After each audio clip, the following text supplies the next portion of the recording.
konsumerisme.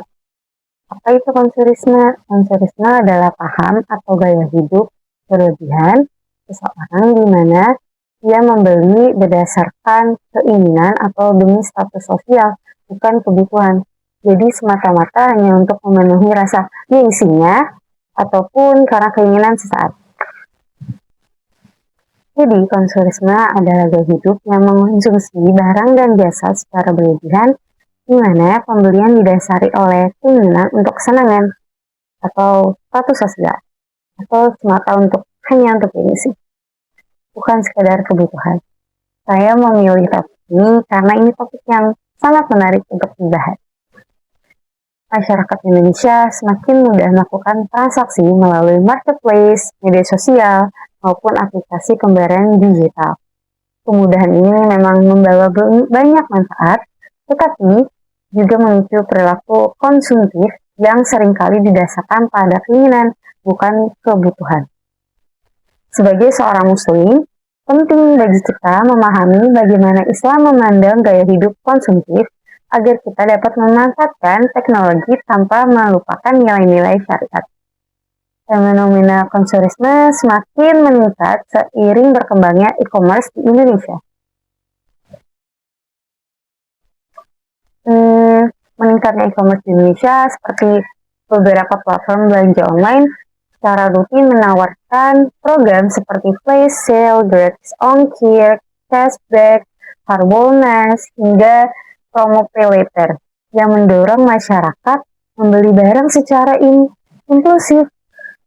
Menurut laporan dari Bank Indonesia, transaksi ekonomi digital Indonesia terus mengalami pertumbuhan yang signifikan setiap tahunnya, didorong oleh meningkatnya penggunaan e-commerce dan pembayaran digital.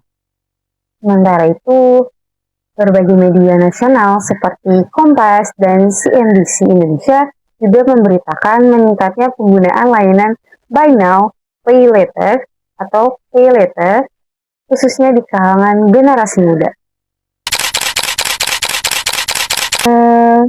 Kemudahan itu memang membantu aktivitas ekonomi, namun di sisi lain muncul berbagai persoalan seperti perilaku belanja impulsif, meningkatnya utang konsumtif, rendahnya budaya menabung, rendahnya atau munculnya gaya hidup yang mengutamakan gengsi dibanding kebutuhan. Menurut saya, perkembangan teknologi bukanlah penyebab utama munculnya konsumerisme. Yang menjadi masalah adalah bagaimana seseorang menggunakan teknologi tersebut. Dampak positif dari kemudahan berbelanja digital antara lain juga banyak sekali manfaatnya, seperti transaksi menjadi lebih cepat, membantu UMKM, memperluas akses pasar, meningkatkan aktivitas ekonomi nasional. Namun juga bisa dilihat ada beberapa dampak negatifnya yang mengkhawatirkan apabila tidak disertai kontrol diri. Seseorang dapat membeli barang hanya karena diskon, mengikuti tren, media sosial, atau memperoleh pengakuan dari lingkungan sekitar. Perspektif Islam dalam menanggapi isu konsumerisme. Islam mengajarkan keseimbangan dalam menggunakan harta. Allah Subhanahu wa Ta'ala berfirman dalam surat Al-A'raf ayat 31, makan dan minumlah, tetapi jangan berlebihan. Sesungguhnya Allah tidak menyukai orang-orang yang berlebihan. Ayat ini menunjukkan bahwa Islam tidak melarang kita untuk menikmati nikmat dari Allah, tetapi melarang sikap berlebihan atau israf. Selanjutnya dalam surat Al-Isra ayat 26-27, Allah berfirman, janganlah kamu menghambur-hamburkan hartamu secara boros. Sesungguhnya orang yang boros adalah saudara-saudara setan. Ayat tersebut menjadi peringatan keras agar umat Islam tidak menjadikan pemborosan sebagai kebiasaan hidup. Selain itu, Allah juga berfirman dalam surat Al-Furqan ayat 67, di mana orang-orang yang apabila membelanjakan harta, mereka tidak berlebihan dan tidak pula kikir, tetapi berada di tengah-tengah.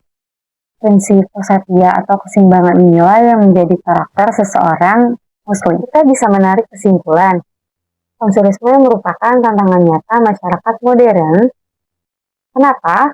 Karena teknologi digital memberikan banyak kemudahan, tetapi tanpa pengendalian diri dapat menimbulkan perilaku konsumtif yang merugikan. Islam menawarkan solusi yang sangat relevan melalui ajaran hidup sederhana, seperti tidak boros, bertanggung jawab terhadap harta, dan mengutamakan kebutuhan dibanding keinginan. Mari kita menjadi generasi muslim yang cerdas dalam mengelola keuangan, memanfaatkan teknologi secara bijak, dan menjadikan setiap pengeluaran sebagai bentuk ibadah kepada Allah Subhanahu wa Ta'ala. Terima kasih, sekian saya ucapkan. Semoga apa yang saya sampaikan dapat bermanfaat untuk teman-teman semua. See you. Assalamualaikum warahmatullahi wabarakatuh.